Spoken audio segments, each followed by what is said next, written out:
En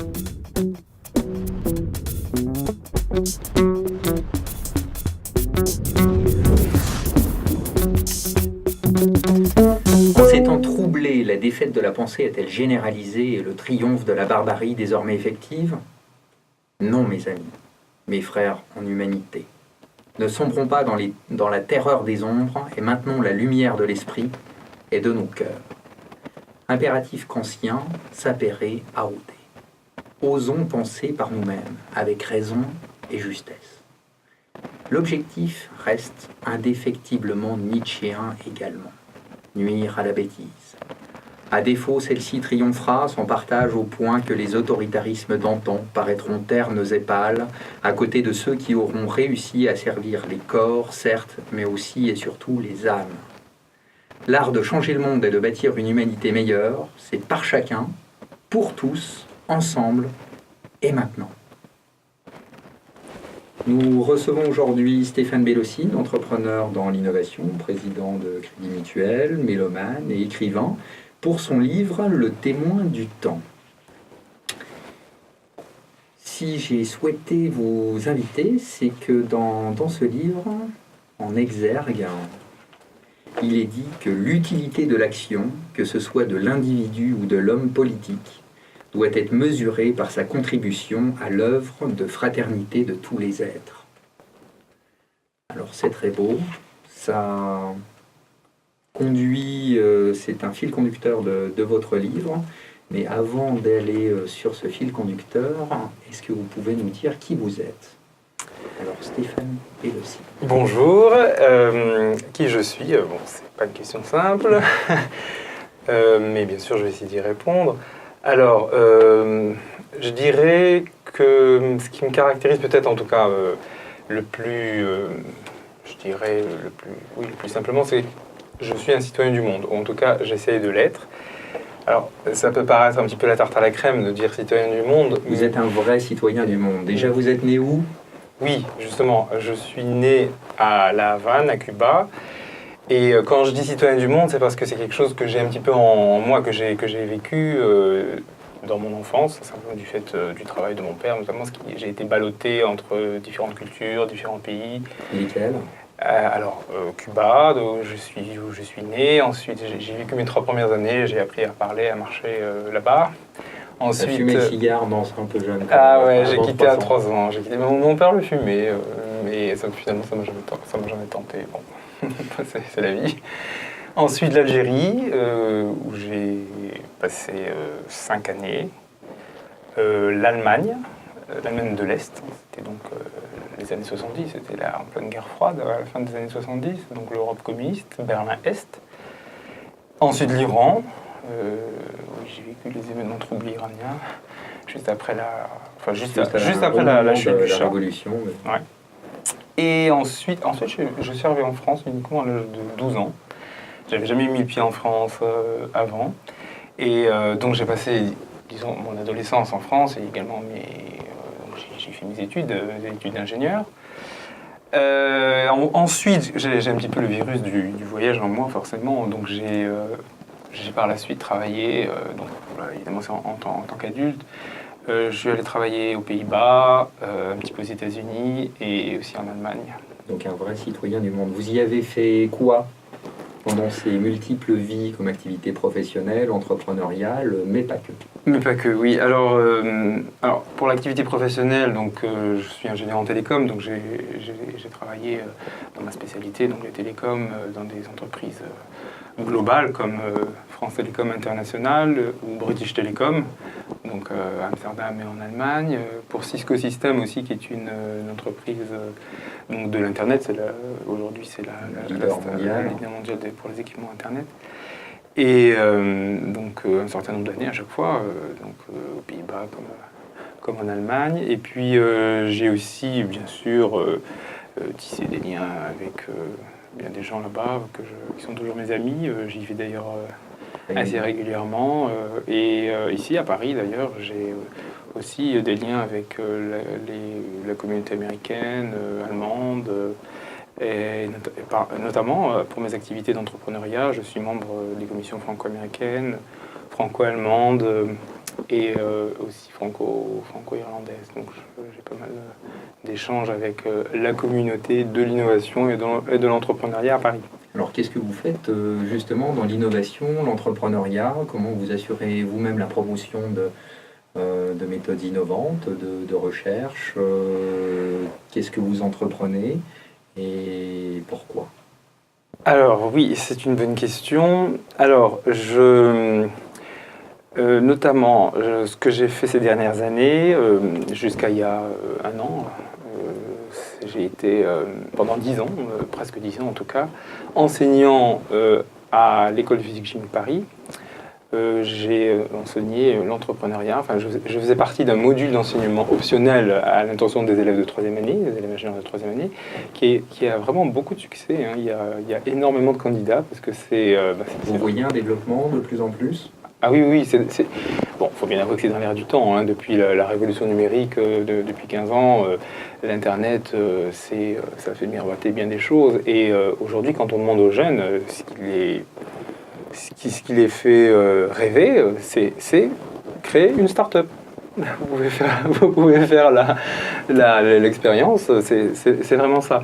Alors, ils ont différentes motivations, hein, mais moi, ce qui m'a intéressé, c'est justement de voir un petit peu ce qu'ils avaient dans le ventre. Parce que les jeunes, c'est l'avenir, hein, quand même. Hein. Alors, qu'est-ce qu'ils ont dans le ventre, qu'est-ce qu'ils ont dans le cœur et qu'est-ce qu'ils ont dans la tête? Alors, ce qu'ils ont... 3 points différents, peut-être. Oui, oui, ça fait 3 points différents, mais qui peuvent se rejoindre, je pense. En tout cas, ils se rejoignent. Oui, oui, ils se rejoignent. Les jeunes, contrairement à ce qu'on peut dire, ils sont quand même... je trouve ça réconfortant parce qu'ils sont plus sages qu'on ne croit.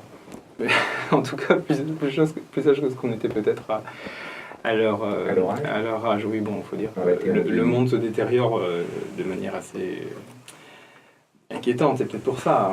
En tout cas, pour en revenir à votre question, ce qui les motive, c'est pas forcément de devenir milliardaire en 6 mois, hein, ou moins de temps, mais c'est en fait avoir un projet et pouvoir le mener jusqu'à son terme, pouvoir construire quelque chose et de A à Z. C'est vraiment vraiment l'entrepreneuriat à proprement parler.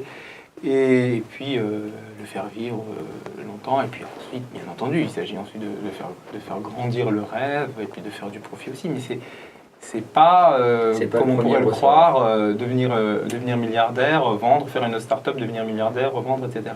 C'est pas ça. Donc ils ont vraiment ce projet, le projet d'entrepreneuriat à cœur. Et ils ont justement également en tête les considérations, je dirais, à la mode, comme l'entreprise solidaire, l'entreprise durable.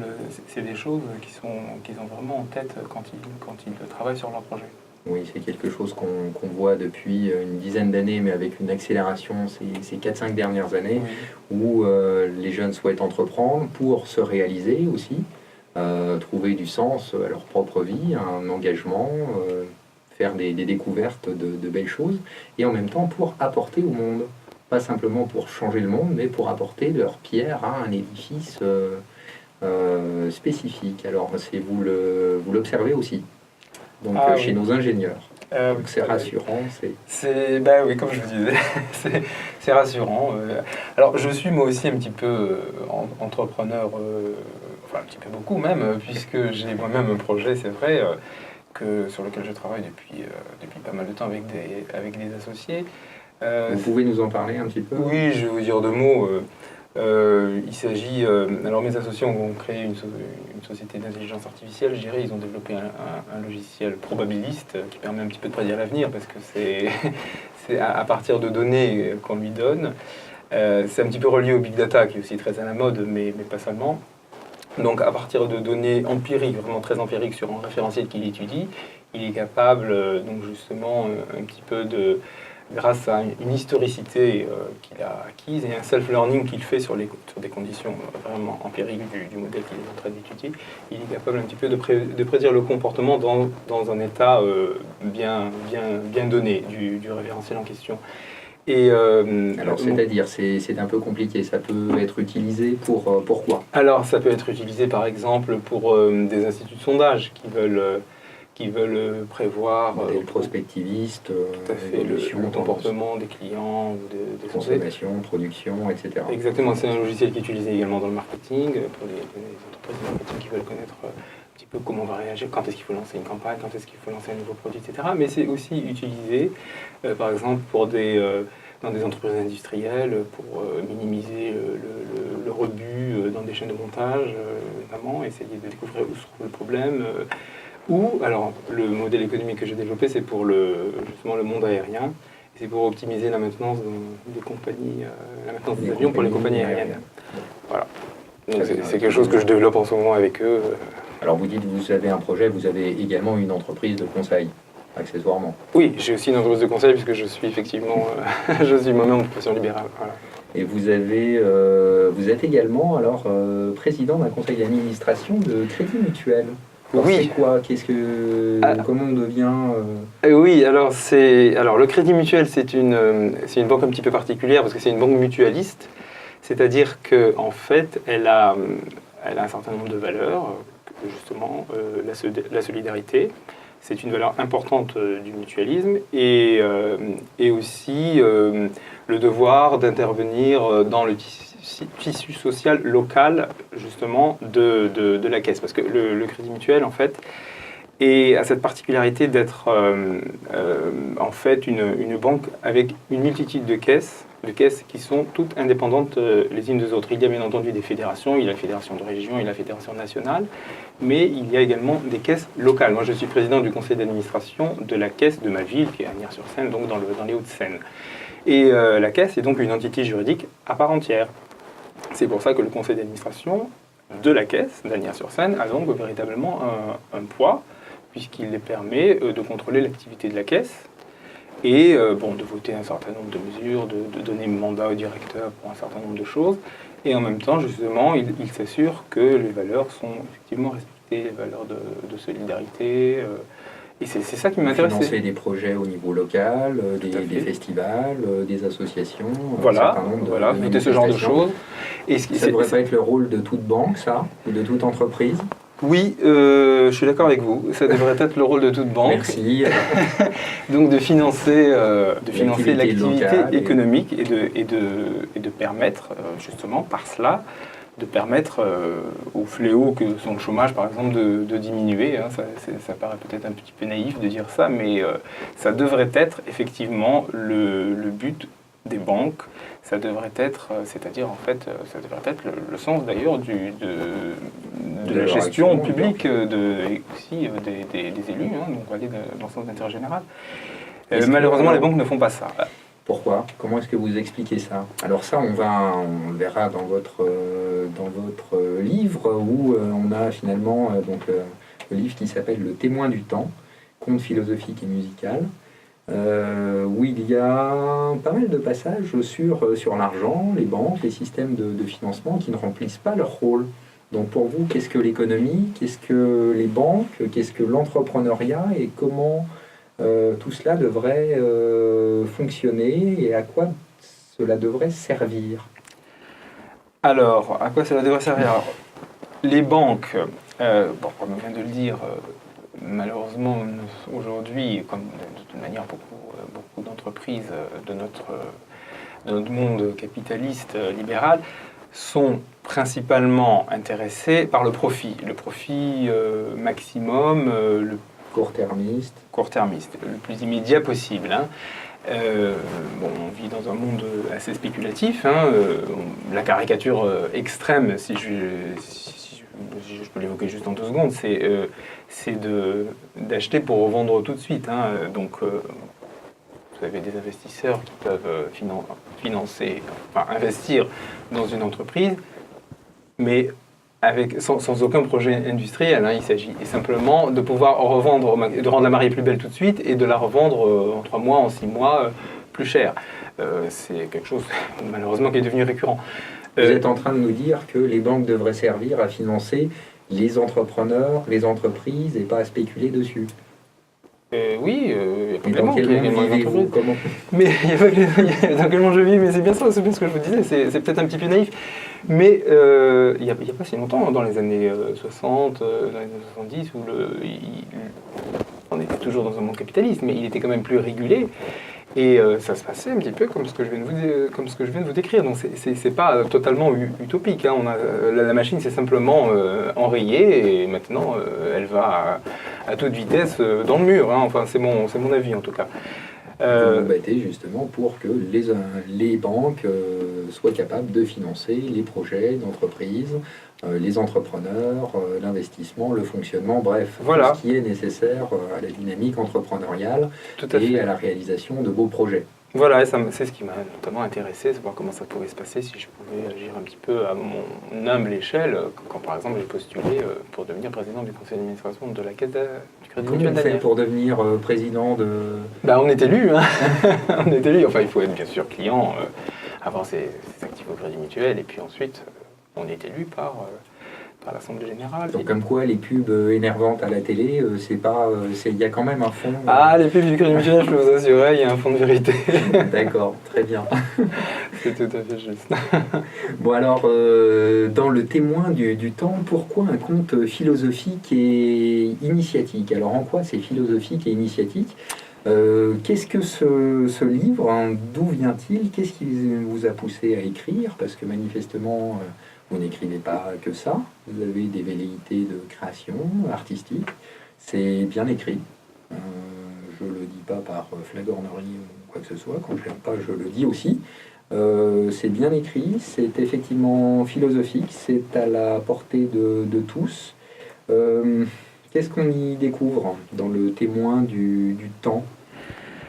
Alors, c'est un conte philosophique, effectivement, un petit peu à la manière, je dirais, du Petit Prince, par exemple, pour prendre Entre un le exemple Petit connu. Prince et les contes voltairiens. Voilà, c'est aussi un conte très, très platonicien. C'est à mi-chemin entre le conte initiatique et le roman de science-fiction, parce que ça se passe à une époque futuriste, indéterminée. Et pourquoi j'ai écrit sur le temps? Alors, j'ai toujours été fasciné par le temps. Bon, là aussi, c'est un petit peu une tarte à la crème de dire ça, mais j'ai vraiment longuement réfléchi dessus. J'ai aussi beaucoup lu. Bon, c'est un sujet éternel, hein, qui passionne l'humanité depuis Socrate ou même avant, hein. Et il y a énormément de gens qui ont écrit sur le temps. Alors, j'ai essayé de faire quelque chose qui soit, comme vous venez de le dire, un petit peu à la portée de tout le monde. Et c'est vraiment le temps sous tous ses aspects, hein, à la fois mythologique, il y a pas mal de figures allégoriques, anciennes et modernes que j'utilise. Métaphorique. Voilà, c'est le temps sous ses aspects ontologiques de l'être, lui, vraiment sur la question philosophique existentialiste, mais c'est aussi le temps sous sa forme pratique et physique aussi, relativiste. Alors on va s'arrêter là-dessus, sur le temps physique et le temps pour quelque chose. Là, j'ai noté ça, quelque chose d'extrêmement important. C'est pas un temps désincarné, mais un temps effectivement pour quelque chose. Donc ça, c'est un thème cher à Heidegger. Pourquoi est-ce qu'on a du temps? Qu'est-ce qu'on va en faire? Et donc, qu'est-ce que vous voulez en faire? Oui, alors en fait, le temps pour quelque chose, c'est ce qui m'a inspiré, et ce que j'ai essayé de faire, c'est en fait de donner, comment dire, de donner au lecteur les clés pour qu'il se découvre lui-même. Hein, Qu'il découvre quoi en lui-même? qu'il découvre l'éternité qui est en lui. Pourquoi faire? Si je peux paraphraser Chateaubriand, hein, qui disait l'éternité qui est en soi, en tombant au fond, c'est un proverbe chinois, tomber au fond de soi-même, hein. Donc c'est un puissant fond, plus on tombe, plus on est ébloui. C'est un petit peu l'exercice auquel j'essaie de me livrer d'ailleurs, et j'ai essayé d'expliquer ça dans ce conte. Alors pourquoi faire? Le but en fait c'est un petit peu de... C'est même pas seulement un petit peu, c'est de... Si vous voulez, c'est d'avoir des rapports plus authentiques avec son voisin. Voilà, c'est vrai. Alors, authentique, c'est-à-dire? Malheureusement... profond, bon, qui soit présent, qui soit dans l'instant présent, comme diraient les alchimistes, quoi qu'on fasse, il faut le faire pleinement, ici et maintenant. Oui, c'est exactement ça, profond, bon, le faire pleinement, ici et maintenant. L'authentique, on l'a perdu dans nos sociétés modernes, en tout cas dans les pays riches, encore plus que dans les autres.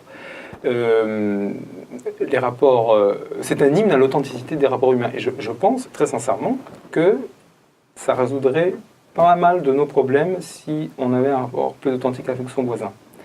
Alors c'est-à-dire, ça passe par quoi? Et ça passe justement par le rapport au temps.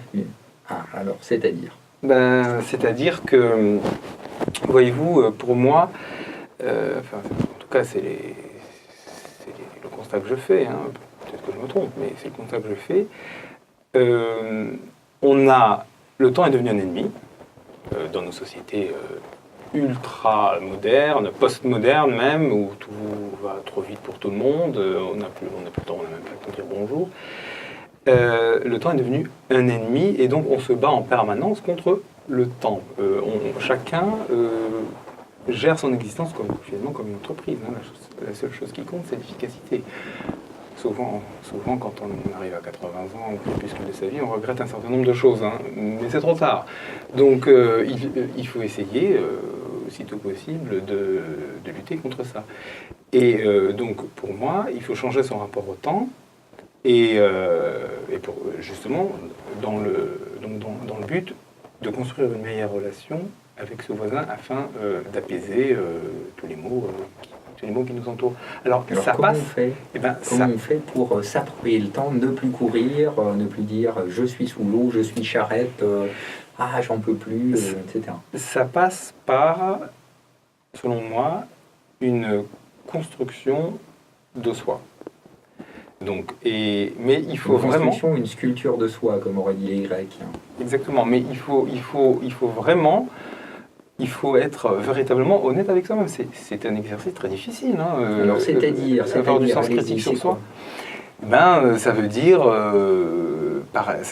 vraiment être capable de chaque moment de la vie, de chaque moment quotidien, être capable de le mettre en perspective avec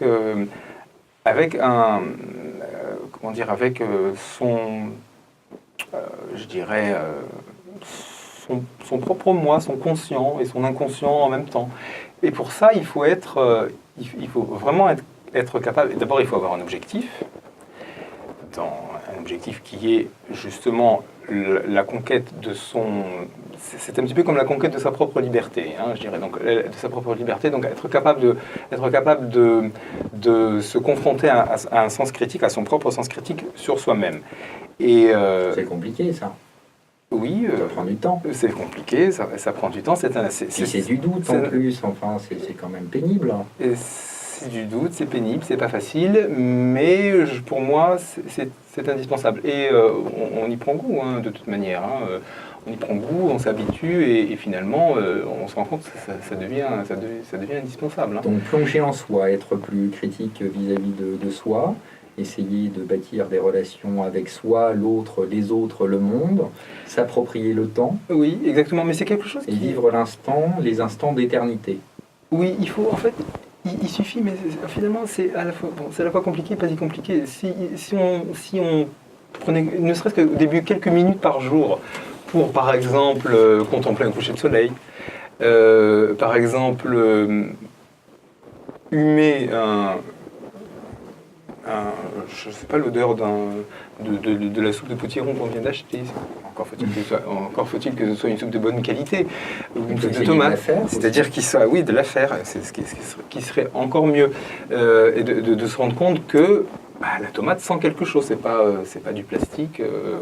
Donc on a véritablement fait soi-même sa soupe avec des tomates qu'on est allé acheter au marché, et non pas quelque chose d'industriel qui on va vivre pleinement l'instant et le ressentir pleinement. Voilà. Alors ça, c'est presque le zazen qu'on retrouve dans la philosophie. C'est C'est le hic et nunc qu'on retrouve dans un certain nombre d'autres choses aussi.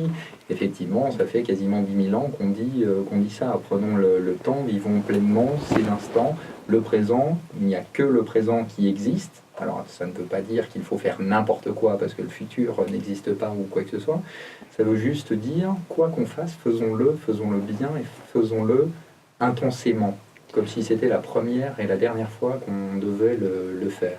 Oui. Jouissons de chaque instant, Oui, pas simplement d'un point de vue épicurien, mais d'un point de vue esthétique, une philosophie esthétique.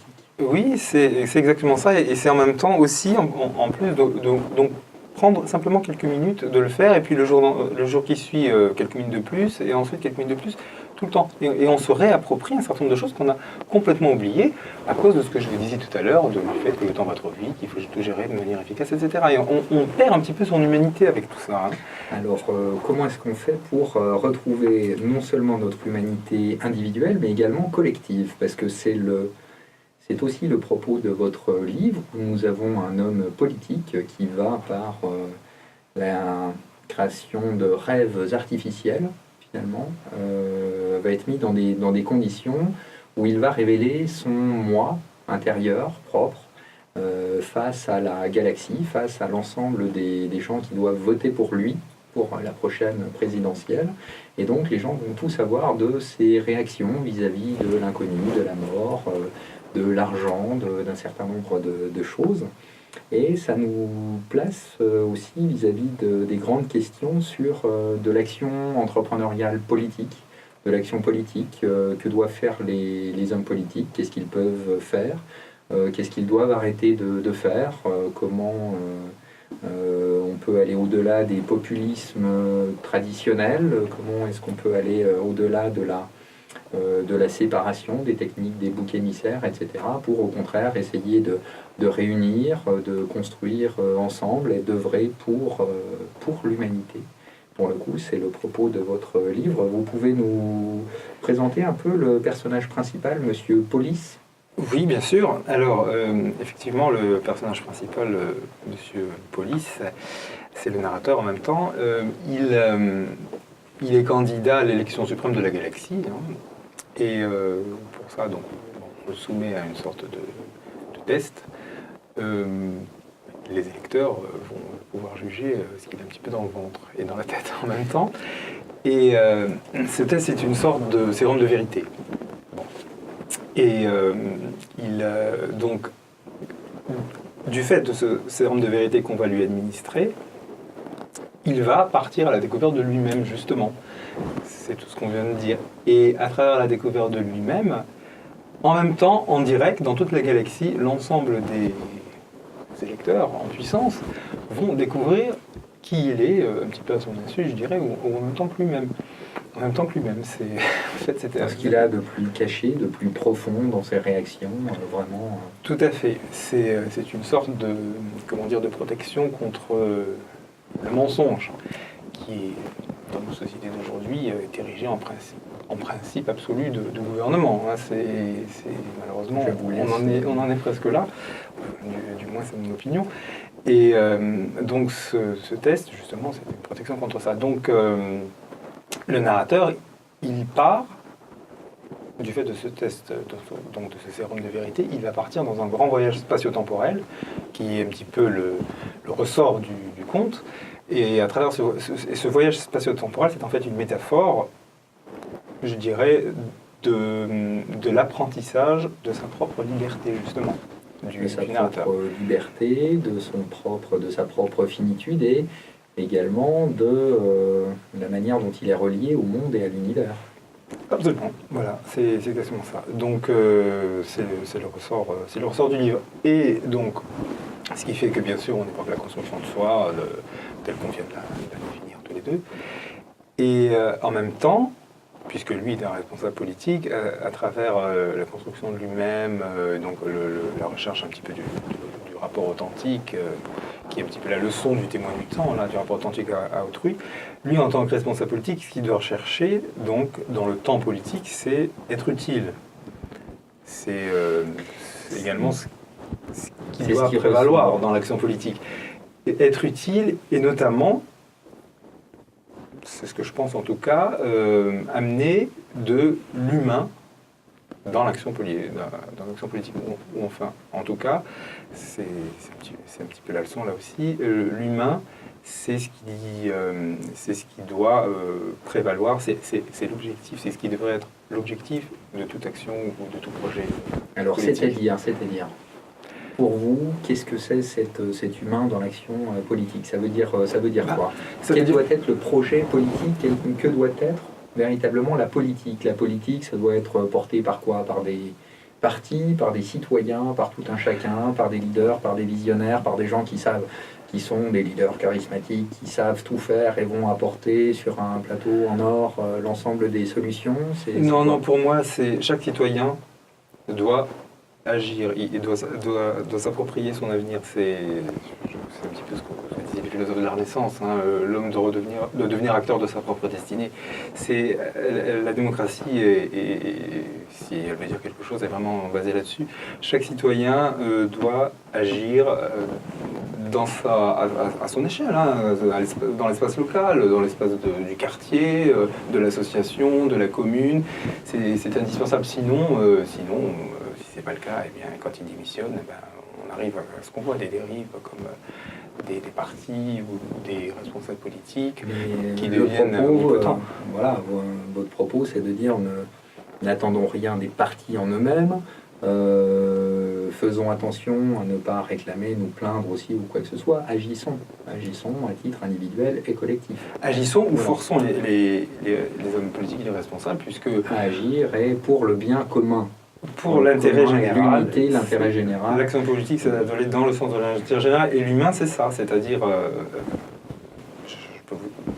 je vais vous citer le Protagoras, qui est un sophiste contemporain de Socrate, donc un petit peu intérieur, qui disait l'homme est la mesure de toute chose. C'est quelque chose qu'on a complètement oublié, hein, mais effectivement, si on a un superbe projet, mais l'homme n'est pas au centre du projet en question, bah, ça sert à quoi? À rien. C'est ce que disait Charles de Gaulle, hein, également. Mais dans votre...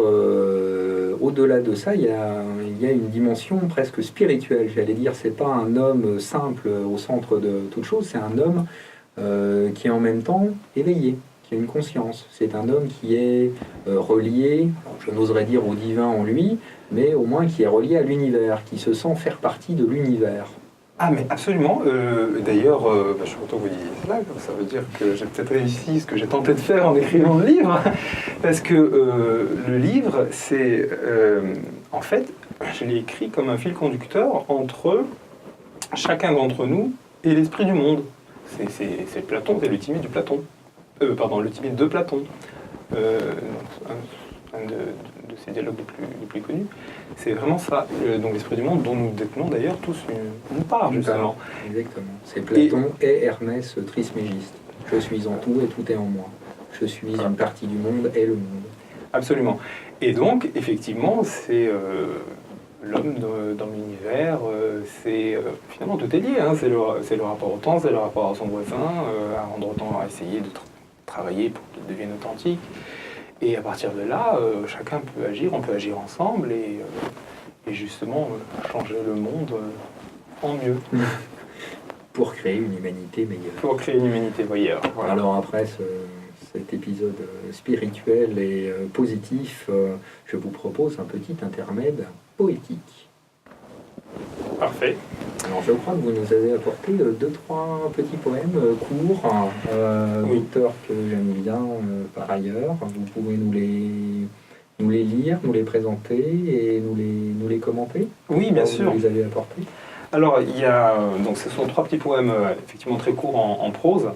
Donc j'ai choisi que j'aime bien, hein, que j'ai choisi pour les idées qu'ils véhiculent pour le fond. Hein. Donc le premier est un poème de deux poètes arméniens, Siamanto et Daniel Varoujan, écrit en tout cas en 1915 au moment du génocide arménien. Oh, qu'importe la vie qui se meurt lorsque le rêve est immortel.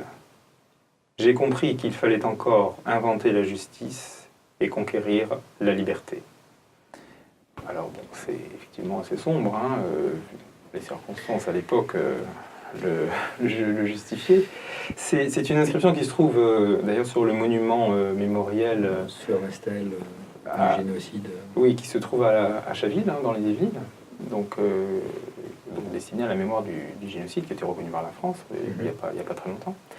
Et c'est un... Je trouve que c'est merveilleusement dit.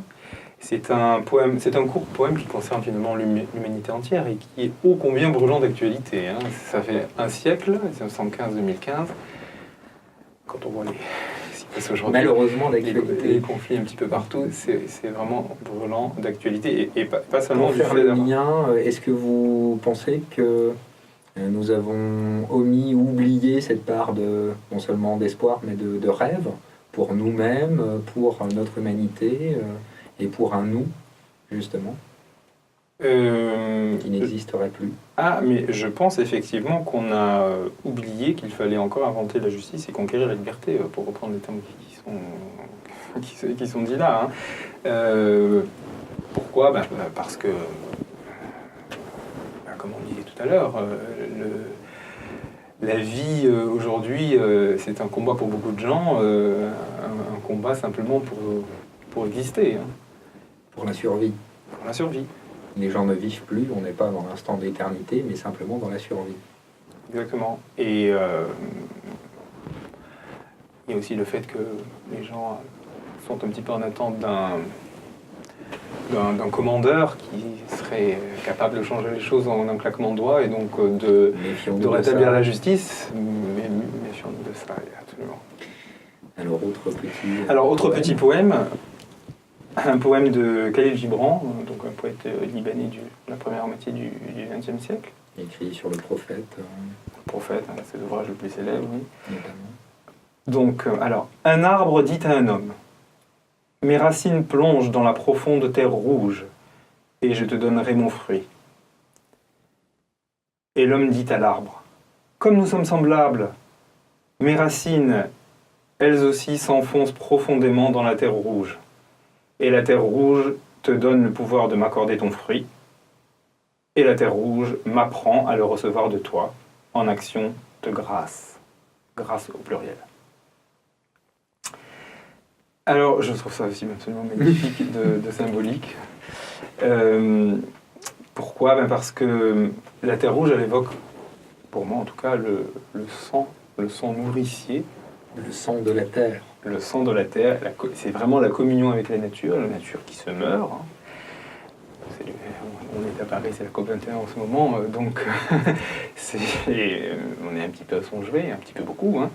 Mais ça évoque tout à fait la communion avec la nature qui nous nourrit, qu'on oublie de plus en plus. Je vous disais tout à l'heure, on perd notre humanité, on se robotise.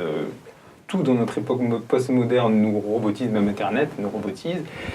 Je pense qu'il faut y faire attention. On perd ce lien essentiel avec les éléments, avec la terre, oui, avec l'eau, tout à fait, avec leur contact. On ne sait plus ce que c'est que les odeurs, on ne sait plus, on perd le lien avec son voisin. Parfois, on évite même de penser. On oublie de penser. Google nous empêche de penser de temps en temps, parfois, puisqu'il est là, c'est bien pratique. Je pense qu'il faut faire attention à ce genre de choses.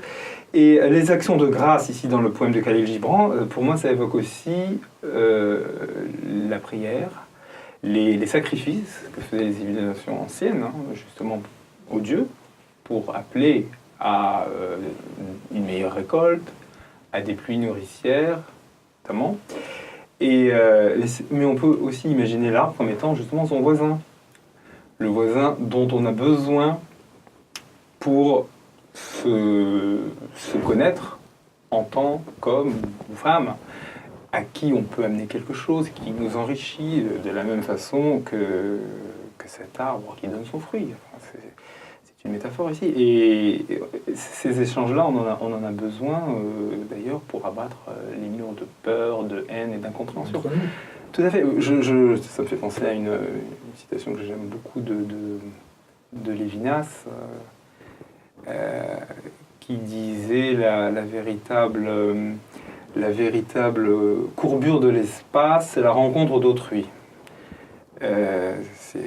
Oui, c'est quelque chose que j'ai pensé quand j'écrivais le livre, d'ailleurs, justement, parce que je parle beaucoup d'espace là-dedans, mais c'est exactement ça. Il y a du temps, il y a de l'espace, mais un espace qui relie.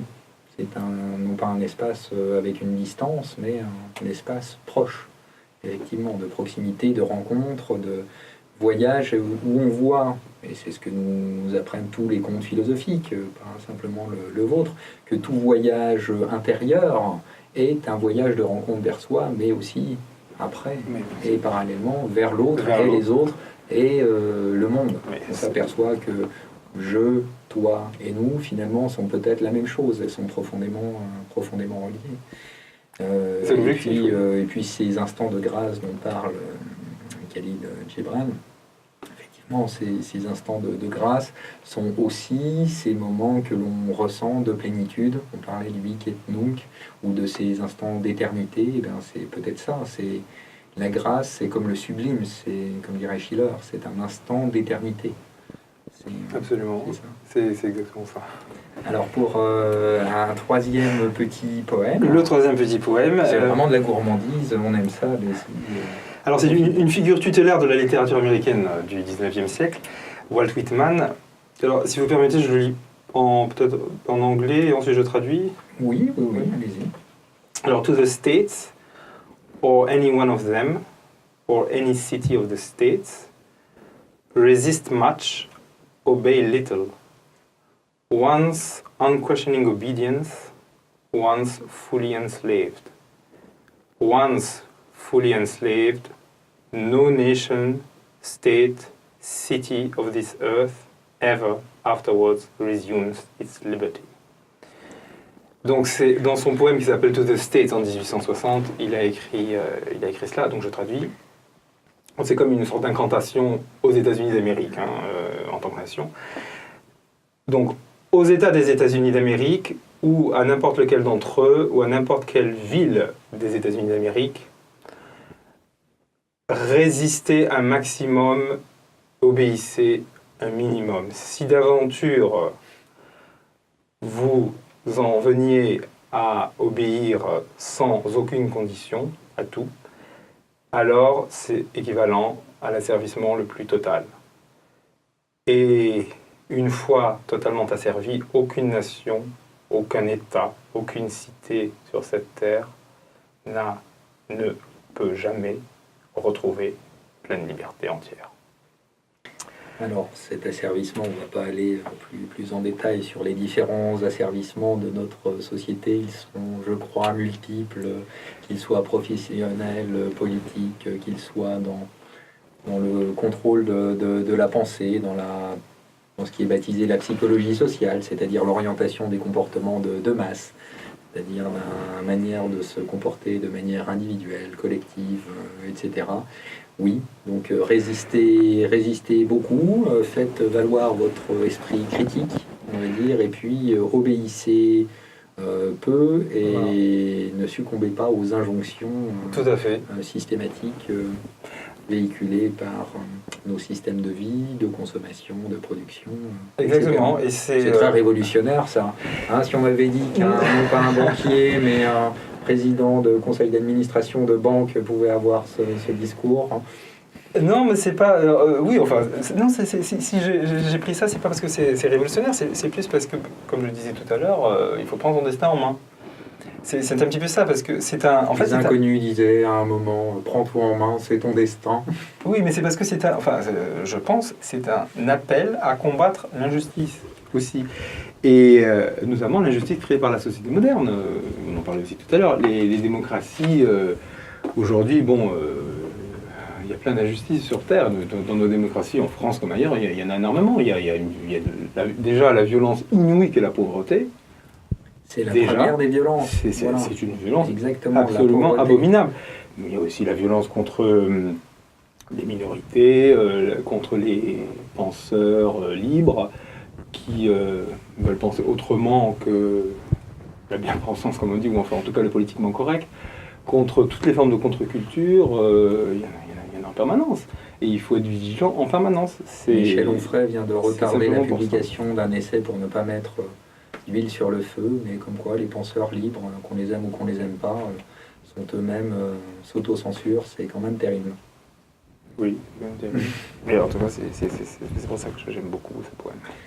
Alors, on va passer à notre troisième partie d'émission, mon questionnaire Changer le monde. Qu'est-ce qui vous fait rêver? Ce qui me fait rêver, c'est l'infini. C'est quoi l'infini? Alors, l'infini, c'est beaucoup de choses. C'est à la fois l'espace-temps, c'est à la fois l'horizon qui, quand on est sur la mer, sur l'océan, et qu'on voit justement très loin et qu'on ne peut jamais atteindre, au fur et à mesure où on s'en approche, il s'éloigne. C'est aussi la beauté que je peux voir dans une œuvre d'art, dans un tableau, dans un morceau de musique. Ça sert à quoi une œuvre d'art? Une œuvre d'art, ça sert pour vous, qu'est-ce que ça vous apporte? à contempler, à la contemplation. À la contemplation un peu schopenhauerienne, je dirais.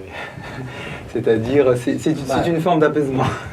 Oui, ça me caractérise un petit peu. C'est-à-dire une forme d'apaisement qui est nécessaire pour réfléchir avant d'agir. Alors, on n'en a pas parlé, mais vous êtes profondément mélomane aussi dans le livre Le témoin du temps. Il y a des flashcodes avec un accompagnement de pièces de Schubert, de Beethoven, qui guident la lecture, Oui. qui guide. Du moins, ça met dans un état particulier, et c'est très agréable. Quel est votre rapport à la musique? Alors, effectivement, je suis mélomane. Mon rapport à la musique, eh bien, il est presque fusionnel. Enfin, non, mais il est même vraiment fusionnel. Je vais souvent en concert d'ailleurs. Vous êtes pianiste vous-même? Oui, je joue un petit peu du piano. Enfin, je suis débutant, mais je joue effectivement un petit peu du piano. Et j'aime beaucoup le piano, notamment. Donc là, dans Le témoin du temps, ce sont des morceaux effectivement de musique donc pour piano ou des transcriptions pour piano d'œuvres orchestrales, comme par exemple du Schubert, effectivement, il y a du Chopin, il y a du Beethoven, il y a du Liszt. Et c'est vraiment le rapport avec la musique, c'est la beauté, c'est la vérité.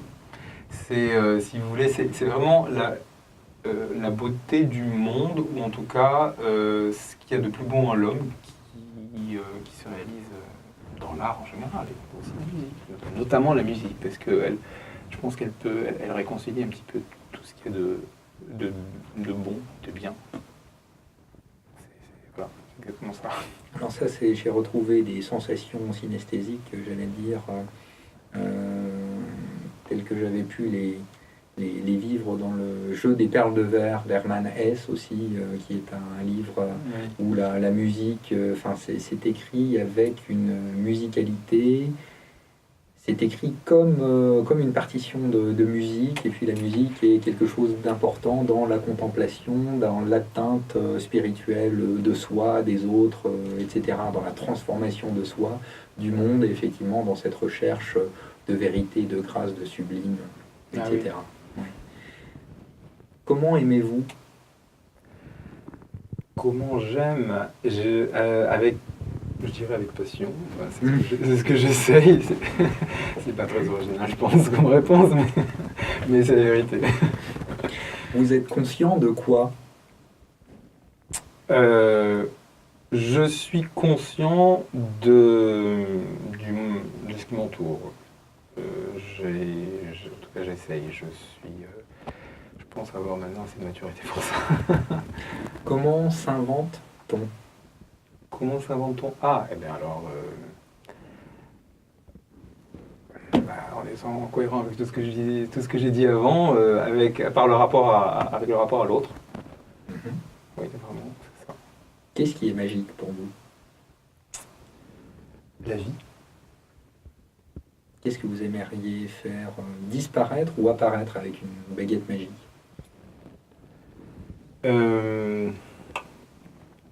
J'aimerais faire apparaître des extraterrestres pour pouvoir échanger avec eux. C'est l'échange ultime absolu. Et ce que j'aimerais faire disparaître, je vous dirais, c'est la souffrance. Oui. Disparaître la souffrance et faire apparaître des... Alors pourquoi les extraterrestres? Pour en apprendre quoi? Qu'est-ce qu'une sagesse, une orientation de civilisation, quoi? Quelle serait la question que vous pourriez poser à des extraterrestres? Oui, il y en aurait La beaucoup, je première. pense. Il y en a Allez, les beaucoup. 3 premières questions. Allez, si. 3 premières questions, un Ouais. extraterrestre. Je voudrais savoir comment quel est son rapport avec ce qui l'entoure. Enfin, à travers, oui, comment est-ce qu'il est, parce que nous, le rapport avec ce qui nous entoure, on l'a à travers nos 5 sens. J'essaierai de comprendre, je poserai la question là-dessus, comment est-ce qu'il me voit, comment est-ce qu'il m'entend, déjà, ce serait la première question. La deuxième, ce serait par rapport à sa société, sa civilisation, oui, sa vie, est-ce que son espèce, et puis la troisième, ce serait est-ce que le temps existe chez eux, est-ce qu'ils meurent, comment ils appréhendent l'existence. C'est important, la mort? Très important, oui. C'est quoi pour vous? La mort, pour moi, fait entièrement partie de la vie. Elle ne devrait pas être... Disons, ça ne devrait pas être une crainte. Pour moi, ça devrait être un aboutissement. Mhm. Mais pour ça, il faut être sur le bon chemin, il faut avoir trouvé, et c'est l'objet de la construction de soi. Il faut œuvrer. Il faut Trouver œuvrer. la pierre philosophale qui est en nous. Qu'est-ce que l'humanité? L'humanité, c'est mes semblables. Et j'en fais partie, comme vous, comme chacun de nous, au même titre. Qu'est-ce que s'engager? S'engager, c'est justement essayer d'être utile, de mettre ses forces dans un projet pour être utile à l'humanité. Qu'est-ce que l'homme? L'homme, c'est un animal pensant. C'est un animal pensant et pas toujours dos de raison. Qu'est-ce que la femme?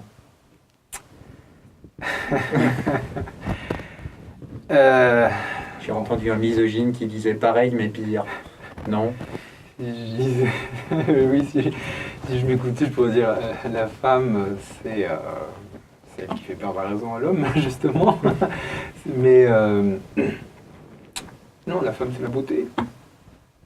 C'est la mère de l'homme. Vers qui peut-on tendre? Vers la fille. Comment devenir soi? En étant curieux. C'est qui l'autre? Mais l'autre, c'est soi, mais transformé. Qu'est-ce que l'univers? L'univers, c'est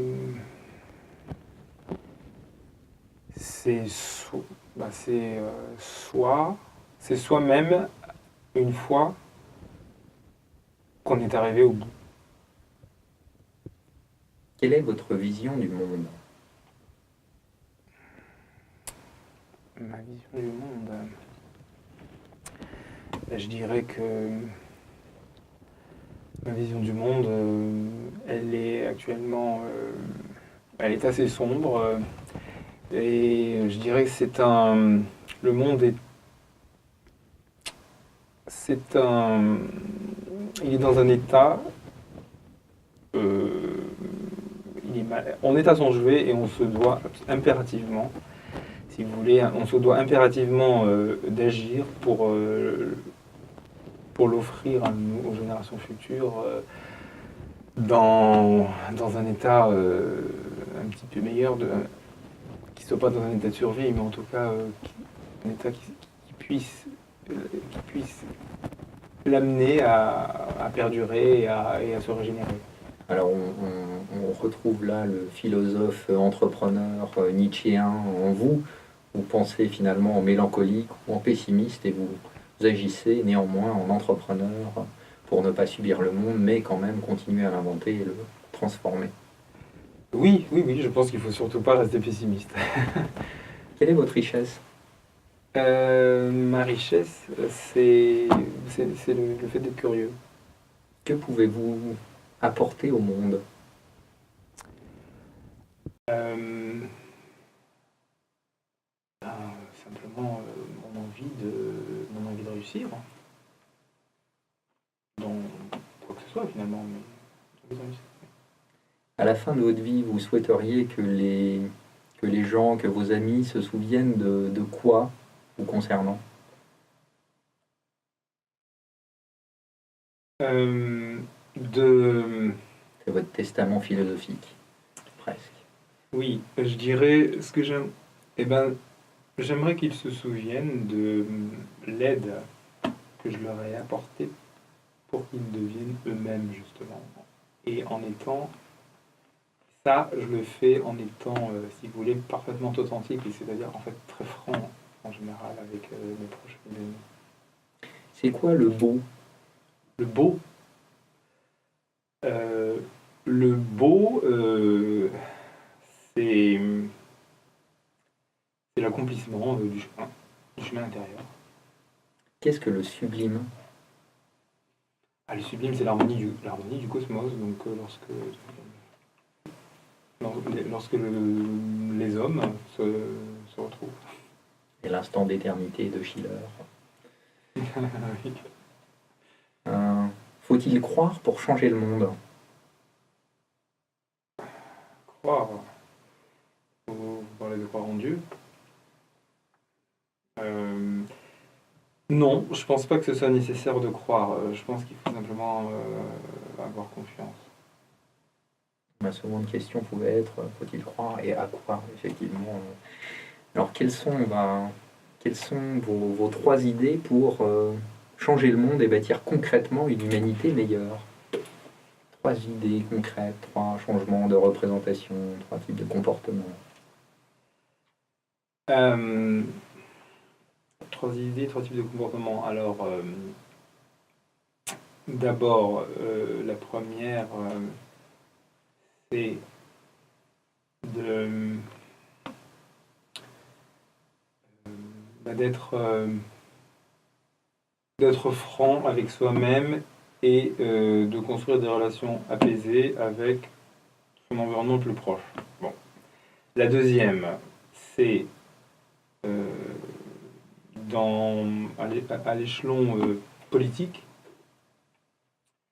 À l'échelon politique, c'est d'agir pour d'agir que ce soit, comme je disais tout à l'heure, localement, hein, en association, en municipalité, d'agir et de prendre le pouvoir. Hein, donc de prendre un pouvoir local et par ricochet le pouvoir politique jusqu'au sommet de l'État. Hein. Donc ça, c'est les petites rivières qui font les grands fleuves. Et le troisième, ce serait mais là, c'est vraiment quelque chose qui peut se faire qu'à plus long terme. Mais si on a d'abord construit les premières fondations, le troisième, c'est de ne... Pour ce qui concerne les relations, alors cette fois-ci entre États, entre nations, puisque votre question va sur changer le monde. Hein. Donc on commence par soi, ensuite l'échelon un petit peu supérieur, local, puis la politique nationale, et puis ensuite pour ce qui concerne la relation entre les nations, de ne plus avoir de nations qui pèsent plus que d'autres. C'est-à-dire dans tout ce qui est, par exemple, dans tout ce qui est organes supranationaux, One man, one vote. chaque nation a effectivement une voix, et qu'on n'ait pas des poids importants en ce qui concerne certaines nations ou des organismes qui en fait ne travaillent qu'aux intérêts de leur actionnaire majoritaire par exemple et non pas aux intérêts de la planète. Alors avant de conclure, une petite citation qui vous représente, ou quelque chose pour conclure cette émission? Une citation qui me représente, oui, oh, bon, j'en ai beaucoup là. Ben, je dirais par exemple Paul Ricoeur, que j'aime beaucoup, qui dit le plus court chemin vers soi, c'est l'autre. Eh bien, merci Stéphane Bellocine. Alors aujourd'hui encore, nous avons pu voir que nous pouvons faire de nos vies un art, être les poètes de nos existences, écrire nos vies, changer le monde et bâtir ensemble concrètement une humanité meilleure. Car ensemble tout devient possible et que le changement, c'est maintenant.